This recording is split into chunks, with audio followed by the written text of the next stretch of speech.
ಉಗ್ರ ಸ್ವರೂಪವನ್ನ ಪಡ್ಕೊಂಡಿದೆ ಹನುಮಾನ್ ಚಾಲೀಸಾ ದಂಗಲ್. ನಗರದ ಪೇಟೆಯ ಸಿದ್ದಣ್ಣ ಗಲ್ಲಿ ತುಂಬಾ ಮೋದಿ ಪರವಾದ ಘೋಷಣೆ, ರಾಮನ ಪರವಾದ ಘೋಷಣೆ, ಹನುಮನ ಪರವಾದ ಘೋಷಣೆ. ರಸ್ತೆಯಲ್ಲಿ ಕುಳಿತು ಹಿಂದೂ ಪರ ಸಂಘಟನೆಯ ಕಾರ್ಯಕರ್ತರು ಹನುಮಾನ್ ಚಾಲೀಸಾ ಪಠಣವನ್ನ ಮಾಡ್ತಿದ್ದಾರೆ.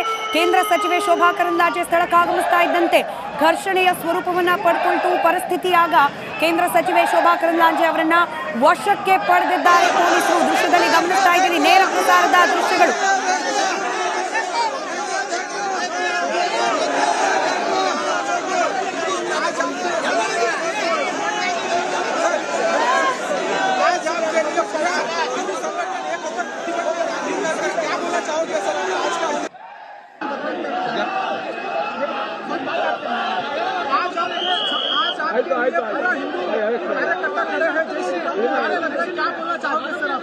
सर मैं बोलना चाहूंगा, अगर मेरे को संडे जो घटना हुई उसमें अगर मुझे कुछ ज्यादा हो जाता, मैं मर जाता, तो कौन जवाबदारी लेता था?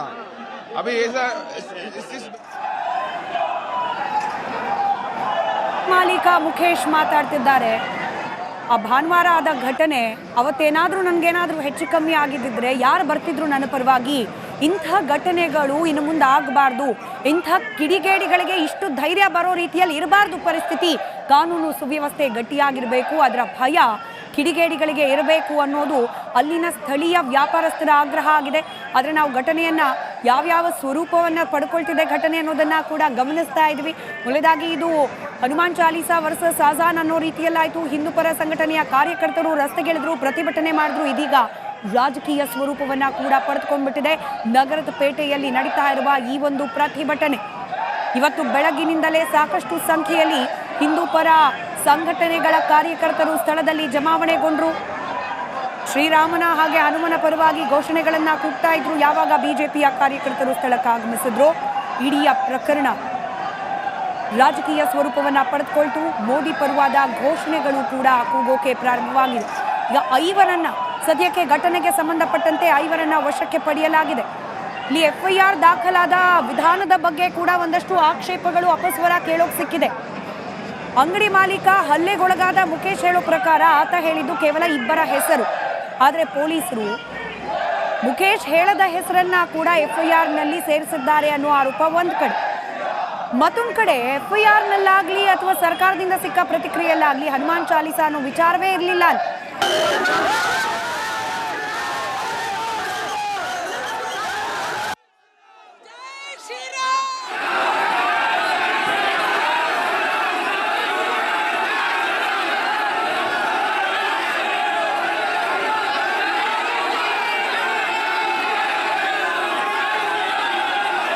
ಇನ್ಯಾರೋ ಬರ್ತಾರೆ, ಪಾಕಿಸ್ತಾನ ಜಿಂದಾಬಾದ್ ಅಂತಾರೆ. ಇನ್ಯಾರೋ ಬರ್ತಾರೆ, ಮಕ್ಕಳಿಗೆ ಆಸಿಡ್ ಹಾಕ್ತಾರೆ. ಅವರ ಮೇಲೆ ಯಾವುದೇ ಕ್ರಮ ಆಗಲ್ಲ. ನಿನ್ನೆ ಇಲ್ಲಿ ಹನುಮಾನ್ ಚಾಲೀಸಾ CD ಹಾಕಿದಂತ ಯುವಕರ ಮೇಲೆ ಇಷ್ಟೊಂದು ದೌರ್ಜನ್ಯ ನಡೀತಾ ಇದ್ರೆ ಕಾಂಗ್ರೆಸ್ ಸರ್ಕಾರ ಏನ್ ಮಾಡ್ತಾ ಇದೆ? ಕಾನೂನು ಸುವ್ಯವಸ್ಥೆ ಮೇಲೆ ಹಿಡಿತಾ ಇಲ್ಲ. ತಕ್ಷಣ ಪರಮೇಶ್ವರ್ ಅವರು ರಾಜೀನಾಮೆ ಕೊಡಬೇಕು. ಅಲ್ಪಸಂಖ್ಯಾತರನ್ನ ಓಲೈಕೆ ಮಾಡುವುದಕ್ಕಾಗಿ ಇದೆಲ್ಲವನ್ನ ಮಾಡ್ತಾ ಇದ್ದಾರೆ ಕಾಂಗ್ರೆಸ್ ಅವರು. ಕಾಂಗ್ರೆಸ್ ಬಂದಾಗ, ಸಿದ್ದರಾಮಯ್ಯನವರು ಬಂದಾಗ ಹಿಂದೂ ವಿರೋಧಿ ನೀತಿಯನ್ನು ಅನುಸರಿಸಿ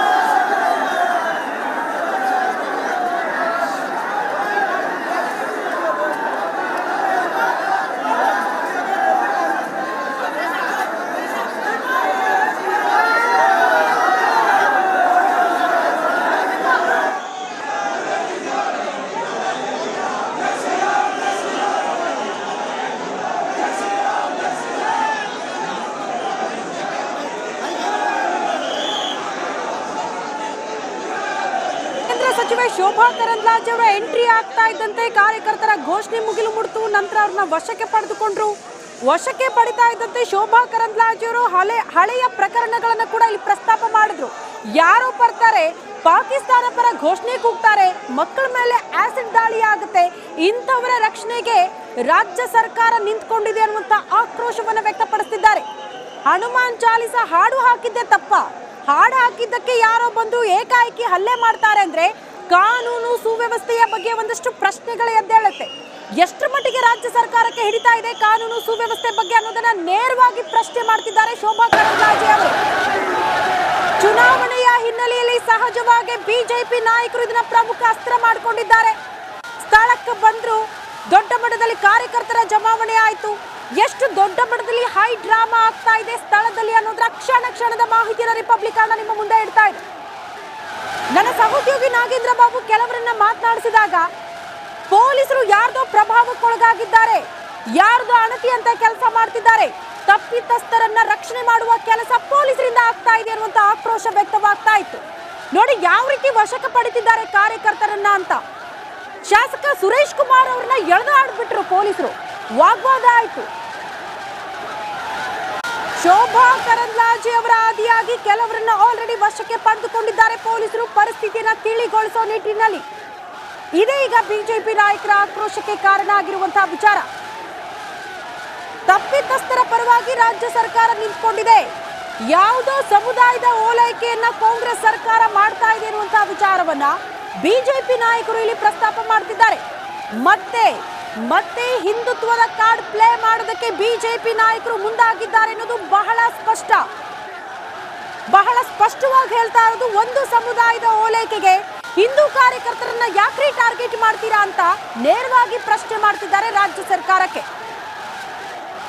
ಹಾಗಾಗಿ ಈ ಬಾರಿಯ ಲೋಕಸಭೆ ಚುನಾವಣೆ ಇದೆಯಲ್ಲ, ಬಿಜೆಪಿ ನಾಯಕರ ಪ್ರಮುಖ ಅಸ್ತ್ರವೇ ಹಿಂದುತ್ವವನ್ನ ಮುಂದಿಟ್ಕೊಂಡು ಬಿಜೆಪಿ ನಾಯಕರು ಜನರ ಬಳಿಗೆ ಹೋಗ್ತಿದ್ದಾರೆ.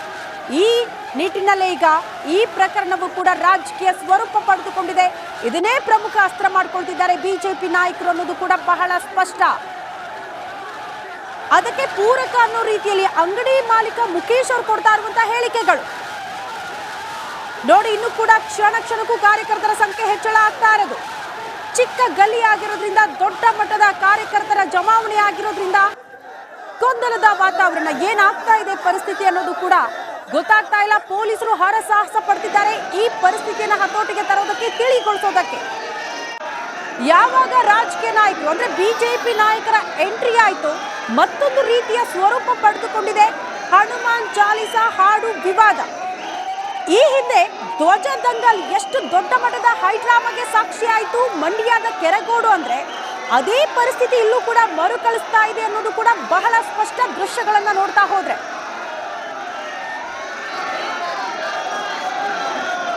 ನೋಡಿ ಪೊಲೀಸರು ಕೆಲವರನ್ನ ಕರ್ಕೊಂಡು ಹೋಗ್ತಾ ಇರುವಂತಹ ದೃಶ್ಯ, ಎಳೆದಾಡ್ತಾ ಇರೋ ದೃಶ್ಯ, ವಶಕ್ಕೆ ಪಡೆದುಕೊಂಡು ಪರಿಸ್ಥಿತಿ ತಿಳಿಗೊಳಿಸೋದಕ್ಕೆ ಹರಸಾಹಸ ಪಡ್ತಿದ್ದಾರೆ ಪೊಲೀಸರು.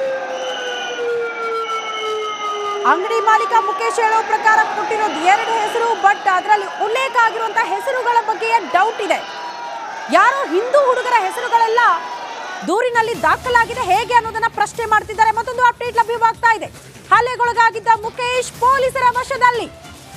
ಮುಖೇಶ್ನ ವಶಕ್ಕೆ ಪಡೆದುಕೊಂಡು ಗೃಹ ಬಂಧನದಲ್ಲಿ ಇರಿಸಲಾಗಿದೆ ಅನ್ನೋದ್ರ ಡೀಟೇಲ್ ಸಿಗ್ತಾ ಇದೆ. ಮೇಜರ್ ಅಪ್ಡೇಟ್ ಇದು.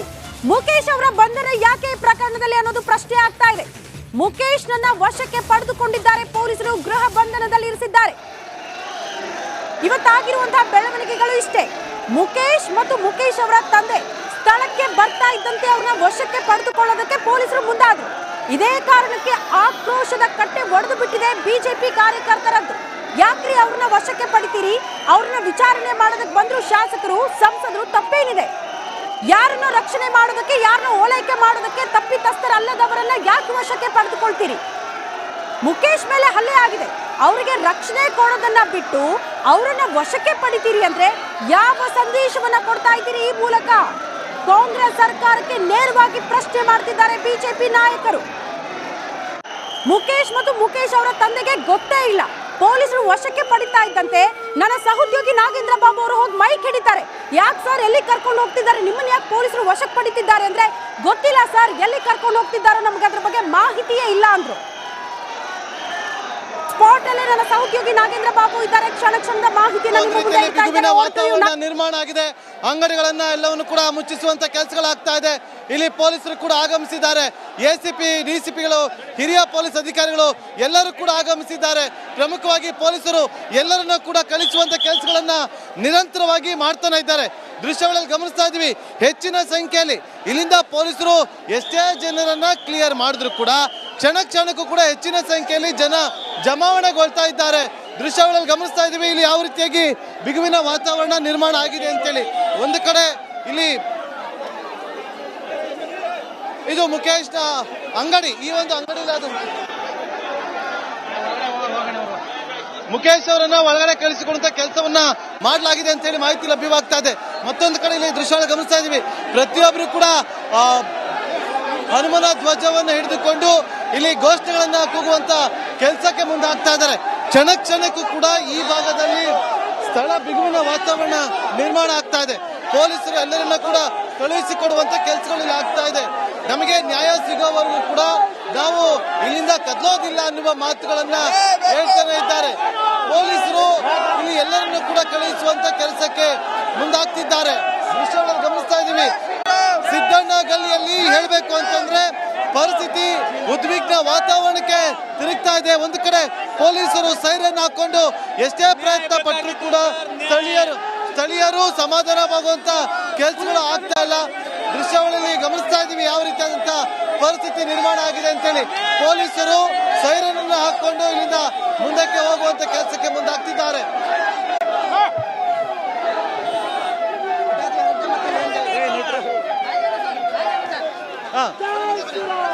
ನೋಡಿ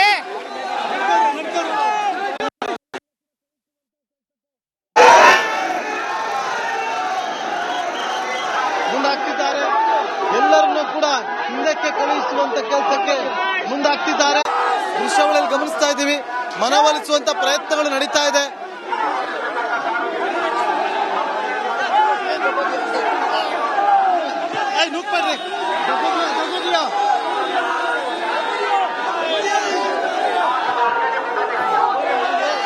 ಪೊಲೀಸರು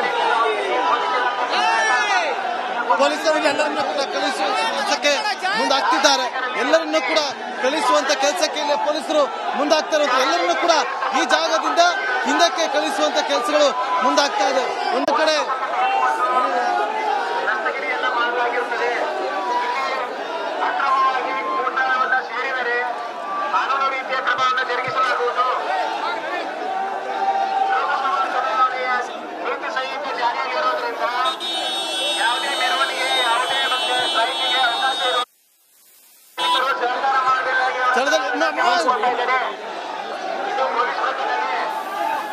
ಇಲ್ಲಿ ಎಲ್ಲರನ್ನೂ ಕೂಡ ಕಳಿಸುವಂತ ಕೆಲಸಗಳಾಗ್ತಾ ಇದೆ. ಯಾವುದೇ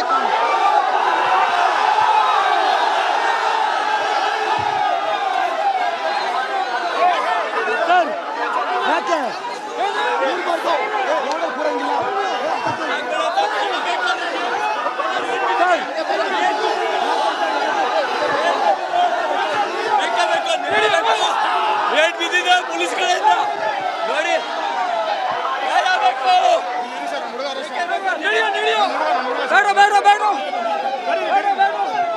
ಏನಾಯ್ತು?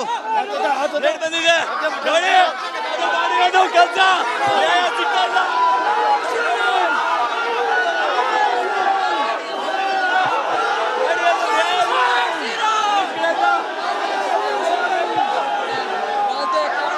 ಇಲ್ಲಿ ಸಾಕಷ್ಟು ಸಂಖ್ಯೆಯಲ್ಲಿ ಹಿಂದೂ ಕಾರ್ಯಕರ್ತರು ನಾವು ಯಾವುದೇ ಕಾರಣಕ್ಕೂ ಕೂಡ ಹಿಂದಕ್ಕೆ ಹೋಗೋದಿಲ್ಲ ಅನ್ನೋ ಮಾತುಗಳನ್ನ ಹೇಳ್ತಾ ಇದ್ದಾರೆ. ಪೊಲೀಸರು ಅವರನ್ನ ಹಿಂದಕ್ಕೆ ತಳ್ಳುವಂತ ಕೆಲಸಗಳನ್ನ ಕೂಡ ಮಾಡ್ತಿದ್ದಾರೆ. ಅಂದ್ರೆ ಈ ಒಂದು ಜಾಗದಲ್ಲಿ ಘಟನೆ ಆಗಿತ್ತು. ಆ ಒಂದು ಈ ನ್ಯಾಯಕ್ಕೂ ನಮ್ಮ ಪ್ರಾಣ ಹೋದ್ರು ಸರಿ, ನಮಗೆ ನ್ಯಾಯ ಬೇಕು.